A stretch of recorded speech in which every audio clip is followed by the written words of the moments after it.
unbelievable. They're in a very unusual position. They don't know how to end the war. I think I do know how to end the war. And despite the Russia hoax, I've always had a good relationship with Putin. And, you know, he wants to end the war. He wants to end it. And I think he's going to be more generous than he has to be. And that's pretty good. That means a lot of good things. Because frankly, you could have made a great deal if this war never started, you could have made a great deal. I don't know that anything would have had to be given up. This was not a war that was going to start, Brian. And it didn't start. For 4 years, somebody said, well, how do we know that? Well, for 4 years, it didn't start. I used to speak to Vladimir about it. I used to speak to him about it at length. It was the apple of his eye, but there was no way he was going in. And he knew, there were going to be consequences. But it did start. I mean, think of what happened. Inflation, you have the war with Ukraine and Russia, that wouldn't have happened. October 7th would have never happened. Israel, they had no money. Iran had no money. Iran was stone cold broke, and now they have a lot of money.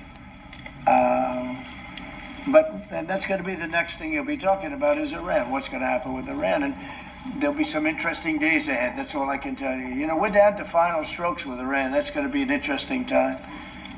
And we'll see what happens. But we're down to the final moments.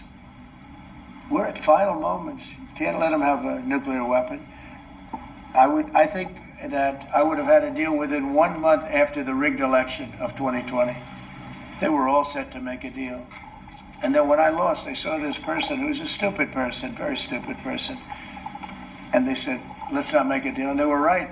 He took the sanctions off. They became rich under Biden.